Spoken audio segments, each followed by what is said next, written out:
എന്തെല്ലാം ജനങ്ങൾക്ക് ലഭ്യമാണോ അതെല്ലാം ഓൺലൈനാവുകയാണ്. 300 സ്ക്വയർ മീറ്റർ വരെയുള്ള ബിൽഡിംഗ് പെർമിറ്റ് 30 സെക്കൻഡിനകത്താണ് ലഭിക്കുന്നത്. വിവാഹ രജിസ്ട്രേഷൻ വധുവും വരനും എവിടെയാണോ ഉള്ളത്, ലോകത്തെവിടെയാണോ അവിടെ ഇരുന്ന് വീഡിയോ കോൾ വഴി വിവാഹ രജിസ്ട്രേഷൻ നടത്താം. സർട്ടിഫിക്കറ്റുകൾ ഓൺലൈനായി ഡൗൺലോഡ് ചെയ്യാം, വാട്സാപ്പിലും ഇമെയിലിലും ലഭിക്കും. ഈ കെ-സ്മാർട്ട് മലയാളികളുടെ ഇനിയുള്ള ജീവിതത്തെ കൂടുതൽ അനായാസമാക്കി മാറ്റും. തദ്ദേശ സ്ഥാപനങ്ങളുടെ ഭരണം കൂടുതൽ കാര്യക്ഷമതയുള്ളതാക്കി മാറ്റും. സേവനങ്ങൾ ലഭ്യമാക്കുന്നത് വേഗത്തിലും സുതാര്യതയിലും അഴിമതിരഹിതവുമായി മാറ്റും എന്ന കാര്യത്തിൽ സംശയം വേണ്ട. തദ്ദേശ വകുപ്പിൻ്റെ സേവനങ്ങൾ ഇനി വിരൽത്തുമ്പിൽ ലഭ്യമാകുന്ന കെ-സ്മാർട്ട് പദ്ധതിക്ക് കൊച്ചിയിൽ തുടക്കമായി. ഇന്ത്യയിൽ ആദ്യമായിട്ടാണ് ഇത്തരം ഒരു പദ്ധതി കമ്മീഷൻ ചെയ്യുന്നത്. കെ-സ്മാർട്ട് ആപ്പിലൂടെ സമർപ്പിക്കുന്ന അപേക്ഷകളുടെ പരാതികളുടെയും നിലവിലെ സ്ഥിതിവിവരങ്ങൾ അപേക്ഷകന് വാട്സപ്പ്, ഇമെയിൽ വഴി ഉടൻ തന്നെ ലഭ്യമാകും. തുടക്കത്തിൽ ജനന മരണ, വിവാഹ രജിസ്ട്രേഷൻ, വ്യാപാര വ്യവസായ ലൈസൻസ്, വസ്തുനികുതി, user management, file management, financial module, കെട്ടിട നിർമ്മാണ അനുമതി, പൊതുജന പരാതി പരിഹാരം എന്നീ സേവനങ്ങളായിരിക്കും ലഭ്യമാകുകയെന്ന് തദ്ദേശ സ്വയംഭരണ വകുപ്പ് മന്ത്രി MP രാജേഷ് അറിയിച്ചു. കൃത്യമായ രേഖകൾ സഹിതം ഒരു കെട്ടിട നിർമ്മാണ അനുമതിക്ക് അപേക്ഷിച്ചാൽ 30 സെക്കൻഡിനകം ഗുണഭോക്താവിന് സർട്ടിഫിക്കറ്റുകൾ ലഭ്യമാകുമെന്നും മന്ത്രി പറഞ്ഞു. സംസ്ഥാന സർക്കാർ മലയാളികൾക്ക് നൽകുന്ന പുതുവത്സര സമ്മാനമാണ് കെ-സ്മാർട്ട്. നവകേരളത്തിലേക്കുള്ള ഒരു പുതിയ ചുവടുവെപ്പാണ്. നവകേരള നിർമ്മിതിയിലെ നിർണായകമായ ഒരു പുതിയ ചുവടുവെപ്പാണ് കെ-സ്മാർട്ട് എന്നത്. കെ-സ്മാർട്ട് യാഥാർത്ഥ്യമാവുന്നതോടെ കേരളത്തിലെ തദ്ദേശ സ്വയംഭരണ സ്ഥാപനങ്ങൾ ജനങ്ങൾക്ക് നൽകുന്ന എല്ലാ സേവനങ്ങളും വിരൽത്തുമ്പിലെത്തുകയാണ്. ഇന്നു മുതൽ നഗരസഭകളുടെ സേവനങ്ങളെല്ലാം ഓൺലൈനാവും. ഏപ്രിൽ 1 മുതൽ പഞ്ചായത്തുകളുടെ സേവനങ്ങളെല്ലാം ഓൺലൈനാവും. ഏതെല്ലാം സേവനങ്ങളാണ് എന്ന് ഞാൻ പ്രത്യേകമായിട്ട് പറയേണ്ടതില്ല. എല്ലാ സേവനങ്ങളും, ജനന മരണ വിവാഹ രജിസ്ട്രേഷനുകൾ, ബിൽഡിംഗ് പെർമിറ്റുകൾ, വ്യാപാര വ്യവസായ ലൈസൻസുകൾ തുടങ്ങി എന്തെല്ലാം ജനങ്ങൾക്ക് ലഭ്യമാണോ അതെല്ലാം ഓൺലൈനാവുകയാണ്.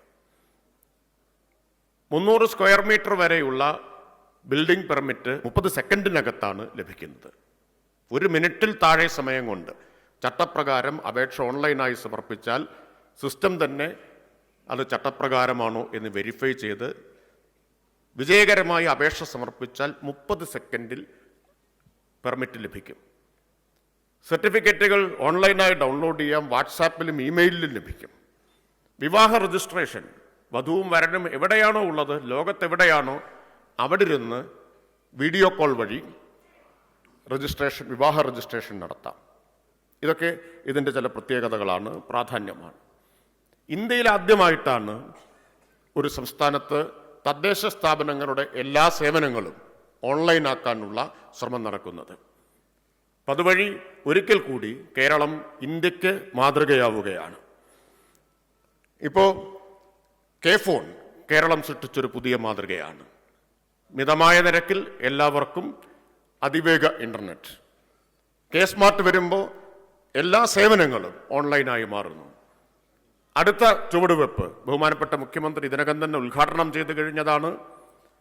കേരളത്തിൽ ഡിജിറ്റൽ സാക്ഷരരല്ലാത്ത ആളുകളെയെല്ലാം ഡിജിറ്റൽ സാക്ഷരതയിലേക്ക് എത്തിക്കാനും ഇന്ത്യയിൽ ആദ്യത്തെ സമ്പൂർണ്ണ ഡിജിറ്റൽ സാക്ഷര സംസ്ഥാനമാക്കി കേരളത്തെ മാറ്റാനുമുള്ളതാണ്. എല്ലാവരും ഡിജിറ്റൽ സാക്ഷരത കൈവരിക്കുന്നതോടെ കെ-സ്മാർട്ട് പോലെയുള്ള ആപ്ലിക്കേഷൻ എല്ലാവർക്കും സ്വന്തം നിലയിൽ തന്നെ ഉപയോഗിക്കാൻ കഴിയും. അതാണ് ഗവൺമെൻറ് ആഗ്രഹിക്കുന്നത്. ഇനി അടുത്ത പരിശ്രമം ആ ലക്ഷ്യത്തിലേക്കുള്ള ചുവടുവെപ്പാണ്. വലിയ മുന്നൊരുക്കങ്ങൾ ഇതിനു വേണ്ടി നടത്തിയിട്ടുണ്ട്. ഞാൻ അതുകൂടി ഇവിടെ വളരെ ഹ്രസ്വമായിട്ടൊന്ന് സൂചിപ്പിക്കട്ടെ. എല്ലാ തദ്ദേശ സ്ഥാപനങ്ങളുടെയും സെക്രട്ടറിമാർക്ക്, പ്രത്യേകിച്ച് നഗരസഭാ സെക്രട്ടറിമാർക്ക് പരിശീലനം നൽകിയിട്ടുണ്ട്. ജീവനക്കാർക്ക് പരിശീലനം നൽകിയിട്ടുണ്ട്. നഗരസഭകളിലെല്ലാം ഇതിനാവശ്യമായ ഹാർഡ്വെയർ ഉണ്ട് എന്നുള്ളത് ഉറപ്പാക്കിയിട്ടുണ്ട്. ഈ മുന്നൊരുക്കങ്ങളെല്ലാം ഇതിൻ്റെ ഭാഗമായി നടത്തിയിട്ടുണ്ട്. നാം പെട്ടെന്ന് ഒരു പുതിയ സംവിധാനത്തിലേക്ക് മാറുകയാണ്. കേരളത്തിലെ പഞ്ചായത്തുകളിൽ 200 ചില്ലാനം സേവനങ്ങൾ നേരത്തെ തന്നെ ഓൺലൈനാണ്. പക്ഷേ നഗരസഭകളിൽ ഓൺലൈൻ സംവിധാനമേ നിലവിലുണ്ടായിരുന്നില്ല. അതുകൊണ്ട് പൊടുന്നനെയുള്ള മാറ്റമാണ് സർക്കാർ തീരുമാനിച്ചത്. തൽക്കാലം ചില നിർദ്ദേശങ്ങൾ വന്നു. മാനുവലും ഓൺലൈനും ഒരേ സമയമാവാം, അത് വേണ്ട എന്നാണ് തീരുമാനിച്ചത്. നേരെ ഓൺലൈൻ സേവനങ്ങളിലേക്ക് കടക്കാനാണ്. അതൊരു വലിയ വെല്ലുവിളിയാണ്. പക്ഷേ ആ വെല്ലുവിളി ഏറ്റെടുക്കണം എന്നാണ് നിശ്ചയിച്ചത്. അപ്പോൾ വരാനിടയുള്ള ചില പ്രശ്നങ്ങളുണ്ട്, നമ്മൾ മുൻകൂട്ടി കാണാൻ കഴിയാത്ത ചില പ്രശ്നങ്ങളുണ്ടാവും. അതിനുവേണ്ടി എല്ലാ നഗരസഭകളിലും ഒരു ഹെൽപ്പ് ഡെസ്ക് ആരംഭിക്കും. അതിന് സാങ്കേതിക പരിജ്ഞാനമുള്ള ഐകെഎമ്മിൻ്റെ ജീവനക്കാരെ വിന്യസിച്ചിട്ടുണ്ട്. അതുപോലെ എല്ലാ നഗരസഭകളിലും ജീവനക്കാരെ കുറച്ച് കാലത്തേക്ക് സഹായിക്കാൻ മറ്റൊരു സാങ്കേതിക ടീമിനെയും വിന്യസിച്ചിട്ടുണ്ട്. ചുരുങ്ങിയത് 10 പേരുടെ സേവനം ഈ തുടക്കത്തിൽ നഗരസഭകൾക്ക് ഒരു പിന്തുണ എന്ന നിലയിൽ നൽകുന്നുണ്ട്. മുൻകൂട്ടി കാണാൻ കഴിയാത്ത പ്രശ്നങ്ങൾ വന്നാൽ അത് കൈകാര്യം ചെയ്യാൻ ഐകെഎമ്മിൻ്റെ ഹെഡ്ക്വാർട്ടേഴ്സിൽ ഒരു റാപ്പിഡ് റെസ്പോൺസ് ടീമിനെയും വിന്യസിച്ചിട്ടുണ്ട്. ഇപ്പോൾ ഇത്രയും മുന്നൊരുക്കങ്ങൾ ഇതിന് നടത്തിയിട്ടുണ്ട്. ഇങ്ങനെയെല്ലാം ആണെങ്കിലും നാം പെട്ടെന്നൊരു മാറ്റത്തിലേക്ക് പോവുകയാണ്. പിന്നാണ് ഇത് ഉദ്ഘാടനം ചെയ്യുന്നത്. മിക്കവാറും നഗരസഭകളിലെ പ്രധാന ഉദ്യോഗസ്ഥരെല്ലാം ഇവിടെയാണ് ഉള്ളത്. നാളെ മുതൽ ഈ സേവനം പൂർണ്ണമായിട്ടും എല്ലാവർക്കും ലഭിച്ചു തുടങ്ങും. കാരണം ഇതിൻ്റെ അവിടെ നടത്തേണ്ട ചില ക്രമീകരണങ്ങളുണ്ട്, അത് ഉദ്ഘാടനത്തിന് ശേഷമേ നടത്താനാവൂ എന്നതുകൊണ്ട്. തുടക്കത്തിൽ പൊടുന്നനെയുള്ള ഒരു മാറ്റമായതുകൊണ്ട് ചില ചെറിയ പ്രശ്നങ്ങൾ വന്നേക്കാം. പക്ഷേ ആ പ്രശ്നങ്ങൾ കൈകാര്യം ചെയ്യാൻ പൂർണ്ണമായും ഐകെഎമ്മും തദ്ദേശ വകുപ്പും നഗരസഭകളും സജ്ജമാണ് എന്ന് ഞാൻ അറിയിക്കുകയാണ്. കാരണം നമ്മുടെ നാട്ടിൽ എന്തെങ്കിലും ചെറിയ പ്രശ്നം വന്നാൽ മാധ്യമങ്ങളെല്ലാം ജാഗ്രതയോടെ ഇരിക്കുന്നതാണ്, വാർത്തകൾക്ക് വേണ്ടി മത്സരിക്കുന്നവരാണ്. അപ്പോൾ കൊട്ടിഘോഷിച്ച കെ സ്മാർട്ടിന് ഇങ്ങനെ പ്രശ്നം വന്നു എന്നൊക്കെ വാർത്ത ചിലപ്പോൾ കൊടുത്തേക്കാം. അതുകൊണ്ട് സ്വാഭാവികമാണ്, ഒരു പുതിയ വലിയ മാറ്റം നമ്മൾ വരുത്തുകയാണ്. ചെറിയ പ്രശ്നങ്ങൾ വന്നേക്കാം, വന്നാൽ അപ്പോൾ പരിഹരിക്കാനുള്ള എല്ലാ സജ്ജീകരണങ്ങളും ഒരുക്കിയിട്ടുണ്ട് എന്നുകൂടി ഇവിടെ പറയേണ്ടതുണ്ട് എന്നാണ് ഞാൻ വിചാരിക്കുന്നത്.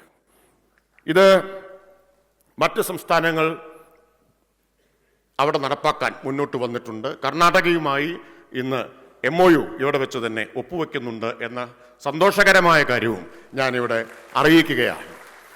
ഐകെഎമ്മിന് ഒരു വലിയ ദേശീയ അംഗീകാരമാണ് കെ സ്മാർട്ടിലൂടെ ലഭിച്ചിട്ടുള്ളത്. നാഷണൽ അർബൻ ഡിജിറ്റൽ മിഷൻ അതിൻ്റെ പാർട്ണറായി ഐകെഎമ്മിനെ അംഗീകരിച്ചിട്ടുണ്ട് എന്നത് ഐകെഎമ്മിന് കിട്ടിയ ഒരു വലിയ അംഗീകാരമാണ്. അതുപോലെ ഇന്ത്യയിലെ മറ്റ് സംസ്ഥാനങ്ങളിലും കേന്ദ്രഭരണ പ്രദേശങ്ങളിലും ഓൺലൈൻ സേവനങ്ങൾ ലഭ്യമാക്കാനുള്ള ഏജൻസികളെ എംപാനൽ ചെയ്തപ്പോൾ രാജ്യത്ത് എംപാനൽ ചെയ്യപ്പെട്ട ഏക സർക്കാർ ഏജൻസി ഐകെഎം ആണ് എന്നതും അഭിമാനകരമായിട്ടുള്ള കാര്യമാണ്. കോർപ്പറേറ്റ് കാര്യക്ഷമതയെ വെല്ലുന്ന കാര്യക്ഷമതയോടെ എങ്ങനെ ഒരു സർക്കാർ ഏജൻസിക്ക് നേട്ടം കൈവരിക്കാം എന്നതുകൂടിയാണ് ഇവിടെ ഐകെഎം തെളിയിച്ചിട്ടുള്ളത്. അതോടൊപ്പം ഒരു സന്തോഷകരമായ കാര്യം കൂടി ഞാനിവിടെ അറിയിക്കട്ടെ. I am happy to inform you the presence of the representative of internet computer protocol. It's a foundation, non-profit foundation run by a Switzerland-based foundation. The IPC is a non-profit foundation based in Switzerland. So they have expressed their interest to support us in making the K-Smart application more cost-effective and more effective. So this will open up new opportunities for the state of Kerala. So I am very happy to announce that Mr. Shashi Shekhar, representative of Internet Computer Protocol, is here with us. അപ്പോൾ K സ്മാർട്ടിന് കിട്ടുന്ന സ്വീകാര്യതയുടെ തെളിവാണ് ഇതെല്ലാം. ഈ K smart മലയാളികളുടെ ഇനിയുള്ള ജീവിതത്തെ കൂടുതൽ അനായാസമാക്കി മാറ്റും, തദ്ദേശ സ്ഥാപനങ്ങളുടെ ഭരണം കൂടുതൽ കാര്യക്ഷമതയുള്ളതാക്കി മാറ്റും, സേവനങ്ങൾ ലഭ്യമാക്കുന്നത് വേഗത്തിലും സുതാര്യതയിലും അഴിമതിരഹിതവുമായി മാറ്റും എന്ന കാര്യത്തിൽ സംശയം വേണ്ട. ഓഫീസുകൾ കയറി ഇറങ്ങി മടുത്തു എന്ന പരാതി ഇനി കേരളത്തിൽ ഉയർന്നു വരില്ല.